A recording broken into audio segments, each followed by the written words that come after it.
अर्थसंकल्पावर आमदार जितेंद्र आव्हाड यांनी नेमकी काय प्रतिक्रिया दिलेली आहे पाहूयात।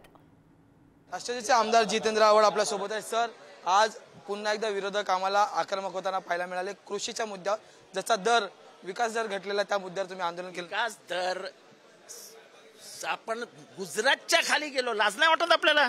अरे मराठी माणसाचा ताट कॉलरनी फिरायचा, देशामध्ये नंबर 1 असायचा आपला विकास दर। आज गुजरातच्या खाली, तामिळनाडूच्या खाली, हरियाणाच्या खाली। लाज नाही वाटत मराठी माणसाला बेइज्जत केल्याबद्दल?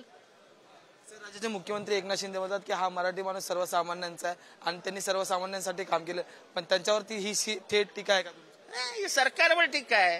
ते बिचारे एकटे काय करणार? सगळे 40% मध्ये गुंतले असल्यावरती काय होणार आहे? आणि वरनं गुजरातची दादागिरी चालू आहे। चांगली कंपनी आली ने गुजरातला, चांगली कंपनी आली ने गुजरातला।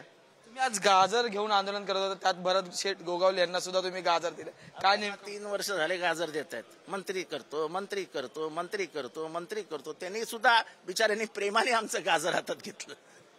त्यांनाही कळलं की गाजरच देतात मला।